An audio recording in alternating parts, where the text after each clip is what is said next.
ഞാൻ 2 ദിവസം പൊന്മുടിയിലായിരുന്നു. കാരണം ഇവിടുത്തെ ഇത്രയും അസഹനീയമായ ചൂട്, എനിക്ക് തിരുവനന്തപുരത്ത് കുറേ കാര്യങ്ങളുണ്ട്. എൻ്റെ സഹോദരിയെ കാണണം, പിന്നെ അതുപോലെ തന്നെ എൻ്റെ ഭാര്യ മാതാവിനെ കാണാനുണ്ടായിരുന്നു, അസുഖമായിട്ട് കിടക്കുകയാണ്. അപ്പോൾ ഇതെല്ലാം കഴിഞ്ഞ് തിരുവനന്തപുരത്ത് പോയി, പൊന്മുടിയിലും പോയിട്ട് ഞാൻ അവിടെ ഇരുന്ന് കഴിഞ്ഞിട്ട് ഇന്നലെ രാവിലെ, അതായത് അതിരാവിലെ തിരിച്ചു വരാനിരുന്നതാണ്, 5:30 മണിക്ക് തിരിച്ചു വരാനിരുന്നതാണ്. അപ്പോൾ ഗസ്റ്റ് ഹൗസിൻ്റെ മാനേജറിൻ്റെ അടുത്ത് പറഞ്ഞു, സാർ 5:30 ഇറങ്ങി പോകരുത്, 5:45 അവിടുന്ന് ഒരു KSRTC ബസ് സ്റ്റാർട്ട് ചെയ്യും, അതിൻ്റെ പുറയിൽ വേണം പോകാൻ, കാരണം ചിലപ്പോൾ വഴിയിൽ ചിലപ്പോൾ ആനകൾ വല്ലതും കണ്ടെന്നിരിക്കും എന്നൊക്കെ പറഞ്ഞു. ആനയുടെ ശല്യമുണ്ട് അവിടെ. അപ്പോൾ ശരി എന്ന് പറഞ്ഞ് ഞങ്ങൾ അതിനോടൊപ്പം തിരിച്ചു. അപ്പോൾ അന്ന് തലേന്ന് രാത്രി തന്നെ വാർത്തയിൽ കാണിക്കുന്നു, ഇവിടെ ഹർത്താൽ പ്രഖ്യാപിച്ചേക്കാണ്. ആക്ഷൻ കൗൺസിൽ, നിതിൻ രാജിൻ്റെ മരണത്തിൻ്റെ ആക്ഷൻ കൗൺസിൽ. ഇവന്മാർ വിചാരിച്ചാൽ മരിച്ച ആളിനെ ഇനി ജീവിപ്പിച്ച് കൊണ്ടുവരാൻ പറ്റുമല്ലോ, നടത്തിക്കോട്ടെ, കുഴപ്പമൊന്നുമില്ല, അതിന് ഹർത്താലാണെന്ന്. അപ്പോൾ വിചാരിച്ച് ഹർത്താലാണല്ലേ, എന്ത് ചെയ്യാൻ പറ്റും? ഉടനെ ഞാൻ പ്രോട്ടോകോൾ ഓഫീസറെ വിളിച്ച് ഞാൻ ചോദിച്ചു, ഇതുപോലെ ഇങ്ങനെ ഉണ്ട്, യാത്ര ചെയ്യാൻ പറ്റും?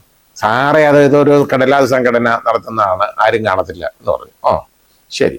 കുറച്ച് കഴിഞ്ഞപ്പോൾ അതിൽ അവരുടെ പ്രഖ്യാപനവും വന്നു, സ്വകാര്യ വാഹനങ്ങൾ തടയില്ല, അതേപോലെ തന്നെ ഈ പൊതുഗതാഗതവും തടയത്തില്ലെന്ന്. അപ്പോൾ എനിക്ക് സന്തോഷമായി, കാരണം ഇങ്ങനെ ഒരു പ്രഖ്യാപനമാണല്ലോ. ചതിവാണെന്ന് നമ്മൾ മനസ്സിലാവുന്നില്ല. ഈ വൃത്തികെട്ടവന്മാർ ഇത് പൊതുജനങ്ങളെ ചതിക്കാനാണെന്ന് നമുക്ക് തിരിച്ചറിയാൻ പാടില്ലല്ലോ. ഇതുപോലെ പ്രസ്താവനയും നടത്തുകയാണ്, സ്വകാര്യ വാഹനങ്ങൾ തടയില്ല, അതുപോലെ ബാക്കി കടകളൊക്കെ അടച്ചെല്ലാവരും സഹകരിക്കണം. അപ്പോൾ ഞാൻ അവിടുന്ന് യാത്ര തിരിച്ചു, 5:45 തിരിച്ചു. ഞങ്ങൾ ആ ചെക്ക് പോസ്റ്റ് വരെ, ഏതാണ്ട് അടുത്ത് വരെ ഈ KSRTC ബസ് സ്റ്റാൻഡിൻ്റെ പുറകിൽ തന്നെ വന്നു. അത് കഴിഞ്ഞിട്ട് വണ്ടി വിട്ടു വന്നു. ട്രിവാൻഡ്രത്ത് പോയിട്ട് വേണം എനിക്ക് വരാൻ. നെടുമങ്ങാട് വന്നു കഴിഞ്ഞപ്പോൾ, അതിന് മുമ്പ്, അതായത് വിതിരെ ചെന്ന് കഴിഞ്ഞപ്പോൾ കുറേ ആശാന്മാർ റോഡിൽ നിൽക്കുകയാണ്. വണ്ടി കൈ കാണിച്ചു, എവിടെ പോന്നു ക്വസ്റ്റ്യനാ. ഉടനെ ഗ്ലാസ് ഒന്ന് താഴ്ത്തി, വണ്ടിയുടെ താഴ്ത്തിയപ്പോൾ എന്നെ അവിടെ നിന്ന് അയാൾ കണ്ടു. ആ സാറാണ്, സാർ പോകും എന്ന് പറഞ്ഞ് വിട്ടു. ബാക്കിയുള്ളവരെയൊക്കെ അവിടെ തടഞ്ഞ് വെച്ചേക്കാണ്. ഇത് കഴിഞ്ഞ് നെടുമങ്ങാട് വന്നു. നെടുമങ്ങാട് വന്നു കഴിഞ്ഞപ്പോൾ ഒരു കോൺവോയ് പോലെ ഇങ്ങനെ, അതായത് KSRTC ബസ്സുകൾ ഏതാണ്ടൊരു 10-40 എണ്ണത്തോളം അവിടെ റോഡിൽ തടഞ്ഞിട്ടേക്കുക, 2 വശത്തുമായിട്ട്. എന്നിട്ട് അതിൻ്റെ നടുക്ക് ഒരു ആംബുലൻസ് കൊണ്ടുവന്നിട്ട് അങ്ങോട്ടും ഇങ്ങോട്ടും അത് വഴി തടഞ്ഞേക്കാം പോകാതിരിക്കാൻ വേണ്ടി. ഇവന്മാരൊക്കെ അവിടെ നിൽപ്പുണ്ട്, കുറേ ആളുകൾ, വലിയ ആശാന്മാർ, അവന്മാരാണ് ഭരിക്കുന്നത്, റോഡ് ഭരിക്കുന്നത്. പോലീസുകാരും ഉണ്ട്. അപ്പോൾ ഒരു പോലീസുകാരെ, അത് പറയാൻ ഞാനിത് പറഞ്ഞു, ഒരു പോലീസുകാരൻ വന്നിട്ട്, അത് എന്നെ കാണുന്നില്ല, അയാൾ വന്നിട്ട്, ഇന്ന് പോകാൻ പറ്റത്തില്ല. ഉടനെ ചെറുതായിട്ട് ഞാൻ ഗ്ലാസ് താഴ്ത്തി, എന്താ പോകാൻ പറ്റാത്തത്? ഹർത്താലാ എന്ന് വെച്ചാൽ ഹർത്താലായതുകൊണ്ട് പോലീസുകാർ തന്നെ പറഞ്ഞു കൊടുക്കുക പോകാൻ പറ്റത്തില്ലെന്ന്. ഉടനെ ഗ്ലാസ് മുഴുവനായിട്ട് താഴ്ത്തി എന്നെ കണ്ടു. സാർ, ഞാൻ പറഞ്ഞു, എനിക്ക് അത്യാവശ്യമായിട്ട് പോകേണ്ടതാ, ആ വഴി ഒന്ന് മാറ്റി റെഡിയാക്കാൻ പറഞ്ഞു. അയാൾ പോയി അതൊരല്പം മാറ്റി തന്നു. ഞങ്ങൾ കഷ്ടിച്ച് അതിൽ കൂടെ ഇറങ്ങി രക്ഷപ്പെട്ടു. അങ്ങനെ വേറെ ആരെയും വിടുന്നില്ല, എന്നെ മാത്രം ഉള്ളതേ ഉള്ളൂ. ഞാൻ ഇങ്ങോട്ട് വരാനായിട്ട് വന്നു. ഞാൻ ട്രിവാൻഡ്രത്ത് വന്ന് കുറേ കാര്യങ്ങളുമൊക്കെ കഴിഞ്ഞ് ഈ വണ്ടി ചാർജ് ചെയ്യണം, റീചാർജ് ചെയ്യണം. അതിന് ലുലു കയറിയിരുന്നു. അപ്പം ലുലുവിനൊരു പ്രശ്നവുമില്ല, ബാക്കി ഈ പാവപ്പെട്ടവരെ കടകൾ മുഴുവൻ അടച്ചേക്കാണ്. കാരണം ഭയന്നങ്ങ് അടയ്ക്കുക, അല്ലെങ്കിൽ ഇവന്മാരെ അടപ്പിക്കുക കടകൾ തുറന്ന് വ്യാപകമായിട്ട്. ലുലുവിൽ കയറി അടയ്ക്കാവുന്ന ചെല്ലട്ടെ, അവിടെ അടപ്പിക്കാൻ. അത് വേണ്ട, ലുലു വേണ്ട. അപ്പോൾ കയറി ഇരുന്ന് കഴിഞ്ഞിട്ട് ഞങ്ങൾ അവിടെ നിന്ന് ഇറങ്ങിയപ്പോൾ കേൾക്കുന്ന വാർത്ത, ഈ കഴക്കൂട്ടത്തിനും കണിയാപുരത്തിനും ഇടയ്ക്ക് മുഴുവൻ വാഹനങ്ങൾ തടഞ്ഞിട്ടേക്കാണ്. 1.5-2 മണിക്കൂർ നേരം. അത് 8 മണിക്ക് തുടങ്ങി, അത് ഏതാണ്ട് 8 മണി, ഏതാണ്ട് 7:30 മുതൽ ഒരു 9:30 മണി വരെ വാഹനങ്ങൾ തടഞ്ഞിട്ടു. അപ്പം എങ്ങനെ അതിൽ വരും എന്ന് വിചാരിച്ചു. എന്നാലും സാരമില്ല, പോയി നോക്കാം എന്ന് പറഞ്ഞ് വന്നപ്പോഴത്തേക്ക് അവിടെ റോഡ് ക്ലിയർ ആയിരുന്നു, കുഴപ്പമില്ല. ഈ യുവന്മാരെല്ലാം പോയി തുടങ്ങി. പോലീസുകാരെല്ലാവരും പറഞ്ഞു വിട്ടു. ഇതിനകത്ത് ഞാൻ അത് കഴിഞ്ഞു. പിന്നെയും ഉണ്ട് ബാക്കി. ഇത് കഴിഞ്ഞ് ഞങ്ങൾ വന്നു, നേരെ MC റോഡിൽ കയറി, കൊട്ടാരക്കര വന്ന് MC റോഡിൽ കയറി വരികയാണ്. MC റോഡിൽ കയറി വന്നു കഴിഞ്ഞപ്പോൾ വേറെ പ്രശ്നങ്ങളൊന്നും പലയിടത്തും ഇല്ല. തിരുവല്ലായിൽ വന്നപ്പോൾ കുറേ ആശന്മാർ അവിടെ നിൽക്കുക. അവന്മാർ വണ്ടി കൈ കാണിച്ചു. അപ്പോൾ മുമ്പിലൊക്കെ വണ്ടികളെല്ലാം തടഞ്ഞിട്ടേക്കാണ്. മൊത്തം KSRTC മുഴുവൻ ഒരു റോഡ് സൈഡ് മുഴുവൻ തടഞ്ഞിട്ടേക്കാണ്. അതിനകത്ത് സ്ത്രീകൾ, അതായത് അപ്പോൾ ഉച്ചയായി, 12 മണി കഴിഞ്ഞു.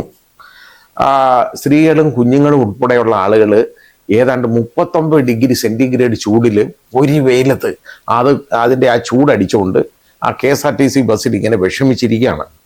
അവർക്ക് പോകാൻ പറ്റുന്നില്ല, മാർഗമില്ല, വണ്ടി വിടത്തില്ല. ഉടനെ ഇങ്ങോട്ട് വന്നു. അപ്പം എനിക്ക് എങ്ങനെയെങ്കിലും വരണമല്ലോ. ഒരുത്തൻ വന്നു, ഒരു ഊശാൻ താടി വെച്ച് ഒരു തെണ്ടി. അവന് ഒരു എലുമ്പ് ഉള്ള ഒരുത്തൻ, ഒരടിക്കില്ല അവന് ഇറങ്ങിയ. അപ്പം അവന് ഇങ്ങോട്ട് വന്നിട്ട് വണ്ടി പോകാൻ പറ്റത്തില്ല, അറുത്തല്ല പറഞ്ഞൂടെ. ഞാൻ പറഞ്ഞു എനിക്ക് പോയേ നോക്കുമല്ലോ. അപ്പം ചേട്ടാ വണ്ടി പോകത്തില്ല. ഞാൻ ചോദിച്ചു, ഞാൻ നിന്റെ ചേട്ടനല്ല കേട്ടോ. ഒന്ന് കാരണം എൻ്റെ വാപ്പ പറഞ്ഞിട്ടില്ല ഇങ്ങനെ ഒരു അനിയ എനിക്കുണ്ടെന്ന് ഇതുവരെ, എനിക്ക് അറിഞ്ഞൂടാ. അപ്പം ഇങ്ങനെ ഞാൻ പറഞ്ഞു എനിക്ക് പോയേ പറ്റൂ. അങ്ങനെ പോകാനൊന്നും പറ്റത്തില്ല എന്ന് വെച്ചാൽ റോഡ് അവൻ്റെ തന്തയുടെ വകയാന്നാണ് അവൻ പറയുന്നത്. യവന്മാർ കൂടിയുന്നുണ്ട്, കുറേ വൃത്തികെട്ടവന്മാർ. എന്നിട്ട് അപ്പം അതിൽ എൻ്റെ മനസ്സിലാവുന്ന ആളുകളുണ്ട്. ഞാൻ ഈ നിതിൻ രാജിന് വേണ്ടി ഞാൻ വീഡിയോ ചെയ്തിട്ടുണ്ട്, സംസാരിച്ചിട്ടുണ്ട്, ഇതൊക്കെ ചെയ്തിട്ടുള്ളതാണ്. ഇതൊക്കെ യവന്മാർക്ക് അറിയാൻ മേതാൽ എന്നെ കണ്ടറിയാൻ മേതൊന്നുമല്ല. അതിൽ ഇച്ചിരി കൊള്ളാവുന്ന ഒരല്പം വൃത്തിയുള്ളതായിട്ട് തോന്നിയ ഒരാൾ, നല്ല വസ്ത്രമൊക്കെ ധരിച്ചിട്ടുണ്ട്. അയാൾ വന്ന് അവനെ പിടിച്ച് മാറ്റി അങ്ങ് കൊണ്ടുപോയി. ഞങ്ങൾ വണ്ടി വിട്ട് മുമ്പോട്ട് പോയി. അപ്പോൾ പോലീസുകാരവിടെ ഉണ്ട്. ആ പോലീസുകാരൻ വന്ന് പെട്ടെന്ന് വേറൊരു കാറും എൻ്റെ കാറും മാത്രം പറഞ്ഞങ്ങ് വിട്ടു. ബാക്കി മുഴുവൻ ആളുകൾ റോഡിൽ കിടക്കുകയാണ്. നിങ്ങളൊന്ന് ആലോചിച്ച് നോക്കി ഇതിൻ്റെ കാര്യം. ഞാൻ ഇത് പറയാൻ കാര്യം, ഇതുവരെ ഹർത്താൽ എന്ന് പറയുന്ന ഒരു സംഭവം കുറേ നാളുകളായിട്ട് നമ്മൾ കേൾക്കാറില്ല ഇവിടെ കേരളത്തിൽ. കാരണം അവിടെ ഇടതുപക്ഷം ഭരിക്കുക. ഇനി ഹർത്താൽ ഇനി വരണമെങ്കിൽ ഹർത്താലിൻ്റെ ചന്തയായിരിക്കും ഇനി. കാരണം ഇത് UDF വന്നു കഴിഞ്ഞാൽ, ഇല്ലെങ്കിലില്ല. LDF വന്നു കഴിഞ്ഞാൽ പിന്നെ ഹർത്താലുമില്ല, ബന്ധുവില്ല, ഒന്നുമില്ല. കൊലപാതകങ്ങളും ഒക്കെ കുറയും. UDF വന്നു കഴിഞ്ഞാൽ പിന്നിതങ്ങോട്ട് തുടങ്ങുകയാണ് അവർ. പിന്നെ ഇടതുപക്ഷം അങ്ങോട്ട് ഹർത്താലുകളും അത് ഇതുമാണ് ആയിട്ടങ്ങ് തുടങ്ങും. പക്ഷേ ഇത് മാർക്സിസ്റ്റ് പാർട്ടി പറയുന്ന ഒരു പ്രഖ്യാപിക്കുന്ന ഹർത്താലുണ്ടല്ലോ, അതിനേക്കാളും ഘോരമായ ഹർത്താലായിരുന്നു ഇന്നലെ. കേരളത്തിൽ ഒരുപാട് ഇത്രയും ആളുകളെ ബുദ്ധിമുട്ടിച്ചു. പിന്നെ ഞങ്ങൾ കോട്ടയത്ത് കയറിയില്ല, കുമരകം വഴി വന്നു. അത് ഭാഗ്യമായി. കാരണം കോട്ടയത്ത് വലിയ പ്രശ്നമായിരുന്നു. മുഴുവൻ കടകൾ അടപ്പിക്കുകയും വാഹനങ്ങൾ തടയുകയും എല്ലാം ചെയ്തു. എവിടെ ഒരിടത്ത് ബിവറേജസ് കോർപ്പറേഷൻ വരെ അടപ്പിച്ചതായിട്ട് പറയുന്നത് കേട്ട്. അത് സാധാരണഗതി യവന്മാരിന്നും അടിച്ചോണ്ടാ റോഡിൽ നിൽക്കുന്നത് ഈ വെയിലത്ത്. പിന്നെ രക്ഷപ്പെട്ട എങ്ങനെയാണെന്നറിയോ, ചങ്ങനാശ്ശേരിയിലൊക്കെ വന്നപ്പോൾ ഞങ്ങൾ നോക്കിയപ്പം വെയിൽ അതിഘോരമായ വെയിലല്ലേ. ആ വെയിൽ കണ്ടുകൊണ്ടായിരിക്കും യവന്മാരങ്ങ് തണലത്തോട്ട് മാറിയെന്ന് ഞങ്ങൾ വണ്ടിയും വിട്ടു പോരാൻ പറ്റി. ഇങ്ങനൊരു അനുഭവം ഉണ്ടായി റോഡിൽ. അപ്പം ഞാൻ പറഞ്ഞ എനിക്ക് ഈ ബുദ്ധിമുട്ടുണ്ടായി. കുഞ്ഞുങ്ങൾ കരഞ്ഞു പറഞ്ഞു അവർക്ക് പരീക്ഷയാണ്. വെല്ലൂർ ഇൻസ്റ്റിറ്റ്യൂട്ട് ഓഫ് ടെക്നോളജിയുടെ അതിലെ എൻട്രൻസ് എക്സാമിനേഷൻ ആയിരുന്നു ഇന്നലെ രാവിലെ. അത് ആറ്റിങ്ങൽ ഒരു കോളേജിൽ വെച്ചാണ്. ഇൻസ്റ്റിറ്റ്യൂട്ട് ഓഫ് ടെക്നോളജിയുടെ ഒരു കോളേജ് ഉണ്ട് അവിടെ വെച്ചായിരുന്നു ആ എക്സാമിനേഷൻ. അത് ഏതാണ്ട് 150ഓളം കുട്ടികൾ, അവർക്ക് ആ എക്സാമിനേഷനിൽ പങ്കെടുക്കാൻ പറ്റിയില്ല. അവർ കരഞ്ഞു പറഞ്ഞു ഞങ്ങളുടെ അവസരം പോകും, നഷ്ടപ്പെടും, ഞങ്ങളെ എങ്ങനെയെങ്കിലും ഒന്ന് വിടണം എന്ന് പറഞ്ഞു. യവന്മാർ വിട്ടില്ല. ഒരു ക്യാൻസർ രോഗിയുണ്ടല്ലോ റോഡിൽ, അവരെ കൊണ്ടുപോകണം, ആശുപത്രിയിൽ പോകണം. ഭാര്യയും ഭർത്താവുമാണ്, അവർ വന്നിട്ട് ആശുപത്രിയിൽ പോകണം. അപ്പോൾ അവർ പറഞ്ഞ് ഞങ്ങൾക്ക് പോയേ പറ്റൂ, ഇത്രയും പറഞ്ഞുകൊണ്ട് നീ ഒന്നും പോകണ്ടെന്ന്. ഇവരൊക്കെയാ തീരുമാനിക്കുന്നത്, റോഡ് ഭരിക്കുന്നവന്മാർ മാത്രമല്ല. ഇത് ഞാൻ ഇന്നലെ കണ്ടല്ലോ മൊത്തം. ഞാൻ അവിടെ പൊന്മുടിയിൽ നിന്ന് ഞാൻ ട്രിവാൻഡ്രത്ത് പോയിട്ട് ട്രിവാൻഡ്രം മുതൽ ഞാൻ ഇവിടെ എറണാകുളം വരെ വന്നു. പോലീസുകാർ ഇതിന് ഒത്താശയായിരുന്നു. ചിലപ്പോൾ അവർ കൊടുത്ത നിർദ്ദേശമായിരിക്കും, ഇവർ ചെയ്തോട്ടെ, കൂടെ നിന്നാൽ മതി എന്ന്. നിതിൻ രാജ് മരിച്ചതിൽ സങ്കടമില്ല എന്നുള്ളതല്ല, യവന്മാർക്കൊക്കെ ഉള്ളതിനേക്കാളും കൂടുതൽ സങ്കടം എനിക്കുള്ളത്. അതുകൊണ്ട് ഞാനത് വീഡിയോ ചെയ്തത് അതിനകത്ത് റാമിനെതിരെയൊക്കെ. പിന്നെ ഞാൻ ഇനിയിപ്പോൾ എന്താണെന്നറിയോ, ഇത് ഞാൻ ഇവന്മാർ അതായത് ഈ സംഘടനകൾ, ഈ ദളിത് സംഘടനകൾ എന്നെ വന്ന് വിളിക്കുന്ന ഒരുപാട് സമ്മേളനങ്ങൾക്ക് വിളിക്കാറുണ്ട് ഉദ്ഘാടനം ചെയ്യാൻ. അത് ഞാൻ പോയി എവിടെ ദൂരെ പോയൊക്കെ ഞാൻ ഉദ്ഘാടനം ചെയ്ത് കൊടുക്കാറുണ്ട്. ഇനി വൃത്തികെട്ടവന്മാർ ഇങ്ങോട്ട് വരട്ടെ എന്നെ വിളിക്കാൻ. ഇത് ഇത്രയും അഹങ്കാരം കാണിക്കാൻ പാടില്ല. ഈ നിതിൻ രാജ് എന്ന് പറയുന്ന ആ പയ്യൻ മരിച്ചത് കൊണ്ടാണോ ഇവിടെ മറ്റ് പിള്ളേർക്ക് പരീക്ഷ എഴുതാണ്ടാക്കാത്തത്? ഒന്ന് ആലോചിച്ച് നോക്കിയോളൂ. എന്ത് കഷ്ടമാണ് ചെയ്യുന്നത് റോഡിൽ ഇങ്ങനെ ആളുകളെ തടഞ്ഞിടുന്നത്. വളരെ ബുദ്ധിമുട്ടുണ്ടാക്കി. എന്തുമാത്രം നഷ്ടം. ഇത് ഗവൺമെന്റ് ഇപ്പം നമുക്ക് നോമാൻസ് ലാൻഡ് എന്ന് പറയുന്ന ഒരു പരിപാടി ഉണ്ടെന്ന് അറിയോ? ഇപ്പം രണ്ട് തർക്കം, രണ്ടുപേര് തമ്മിൽ വസ്തു നോക്കുമ്പോൾ അപ്പുറത്ത് കുറേ വസ്തു കിടപ്പുണ്ട്, അത് ആരുടെയെന്ന് അറിഞ്ഞൂടാ. ഇതിന് നോമാൻസ് ലാൻഡ് എന്ന് പറയും. കേരളം ഒരു നോമാൻസ് ലാൻഡായിട്ട് ഇപ്പം മാറി. അതിൻ്റെ കാരണം ഇടതുപക്ഷ മുന്നണിക്ക് ഒരു അതായത് വളരെ വലിയ പ്രതീക്ഷകളില്ല. വലതുപക്ഷത്തിനാണെങ്കിൽ വലിയ പ്രതീക്ഷകളുമാണ്. അപ്പം സർക്കാർ ഇടയ്ക്കില്ല എന്നുള്ളൊരു തോന്നലാണ്. അങ്ങനെ വരുന്നുണ്ടേ ഇനി നടക്കുന്നതൊക്കെ നടന്നോട്ടെ, കൊള്ളുന്നോ റോഡിൽ കിടക്കുന്നു, കൊള്ളുന്നോ കൊണ്ടോട്ടെ, മന്ത്രിമാരെ മാത്രം വിട്ടാൽ മതിയല്ലോ നമുക്ക്. ഈ ഒരു തോന്നൽ കൊണ്ടാണ് അതാണ് ഗവൺമെന്റിനുള്ളത്. ഈ തോന്നിവാസം നോമാൻസ് ലാൻഡായിട്ട് കേരളം മാറി എന്ന് പറഞ്ഞാൽ ഇനി മെയ് 4 കഴിഞ്ഞല്ലാതെ കേരളത്തിന് ഒരു ഭരണം ഉണ്ടാകുന്നില്ല. ഇവിടെ ആർക്കും എന്തും കാണിക്കാം. ആ രീതിയിലായി ഇപ്പോൾ. അങ്ങനെ ആകരുത്. ഈ ജനങ്ങളെ ബുദ്ധിമുട്ടിച്ച ഈ ഹർത്താലുണ്ടല്ലോ, അതും പ്രഖ്യാപിച്ചതിന് വിരുദ്ധമായിട്ട്, പ്രസ്താവനകൾക്ക് വിരുദ്ധമായിട്ട് ഉള്ള ഹർത്താൽ.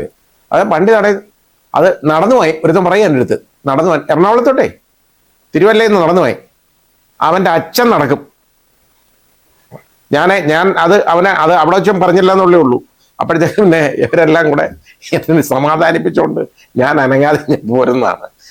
നടന്നുപോയി. അവൻ പറയുക ഒരുത്തേ, ഞാൻ നടക്കണം വണ്ടി മാറ്റി കാശും കൊടുത്തിട്ട്. ഇവനൊക്കെ നോക്കിയപ്പോൾ നല്ല കാറിനകത്ത് യാത്ര ചെയ്യുന്നു. ഇവന് സഹിക്കത്തില്ലത്. അതാണ് ഇവന്റെ പ്രശ്നം. കാതലായ പ്രശ്നം. ആ കാറ് വില കൂടിയ ഒരു കാറാണ് ഞാൻ പോയത്, അത് അവന് സഹിക്കുന്നില്ല. അതാണ് അവൻ്റെ കാര്യം. അതേസമയം ഒരു ചെറിയ മാരുതി കാറം കാണുമായിരുന്നെങ്കിൽ അവൻ പറഞ്ഞ എന്നാ അതങ്ങ് പോയിക്കോട്ടെ എന്ന് പറഞ്ഞാലേ.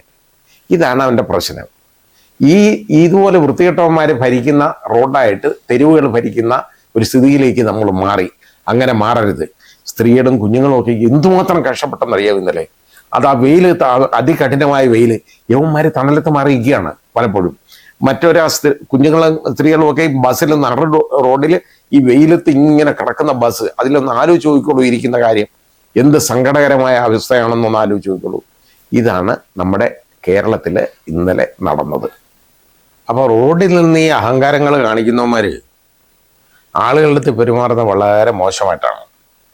ഇപ്പോൾ തിരുവല്ലയിൽ വെച്ച് ഞാൻ ഇന്നലെ കണ്ടത്, ഒരു സബ് ഇൻസ്പെക്ടറുടെ അടുത്തോട്ട് ചെന്നിട്ട് ഒരു വടിയും കൊണ്ടാണ് നിൽക്കുന്നവൻ. നേതാവാണ് ഇതിൻ്റെ. അവനെ അയാളുടെ അടുത്ത് സംസാരിക്കുന്ന ഭാഷ എന്ന് പറഞ്ഞ്, നീ ആരാടാ, എടാ വാടാ പോടാന്ന് അയാളെ വിളിക്കുന്നത്, നീ ആരാടാ പറയാൻ എന്നൊക്കെ ചോദിച്ച് അയാളെ. കാരണം ഇവൻ്റെ കുറേ ആളുകൾ അവിടെ നിൽപ്പുണ്ടല്ലോ. പോലീസിൻ്റെ അംഗബലം അവിടെ വളരെ കുറവാണ്, 3-4 പോലീസുകാരേ ഉള്ളൂ. അപ്പോൾ അയാളെ അത്ര ആക്ഷേപിച്ചാണ് സംസാരിക്കുന്നത്. അതായത് സ്വബോധത്തോടു കൂടിയല്ല യവന്മാർ റോഡിൽ നിൽക്കുന്നതെന്ന് കണ്ടാലറിയാം. ആ രീതിയാണ്. എവിടെയൊക്കെ ഞാൻ കണ്ടോ, ഞാൻ യഥാർത്ഥ വിതിരയിൽ കണ്ടത് ഒഴിച്ചു കഴിഞ്ഞാൽ ബാക്കിയെല്ലാം നല്ല ഒരു പരുവത്തിലാണ് നിൽക്കുന്നത് റോഡിൽ. അപ്പോൾ ഇതിന് കഴിഞ്ഞത് വേറൊരു സംഭവം ഉണ്ടായെന്ന് പറഞ്ഞാൽ, കൈക്കുഞ്ഞുമായിട്ട് ട്രെയിനിൽ വന്നിറങ്ങിയ സ്ത്രീകൾ കുഞ്ഞിനെ ആശുപത്രി കൊണ്ടുപോകാനൊക്കെ വരുന്നതാ. അവർ തൊഴുതു പറഞ്ഞ യവന്മാരുടെ അടുത്ത്. കാരണം അറിയാൻ വയ്യാതെ അങ്ങ് വന്നു പോയതാണ്. അത് പോണ്ട, പോയി പിണറായി എടുത്ത് പോയി പറഞ്ഞ വാചകമാണ്.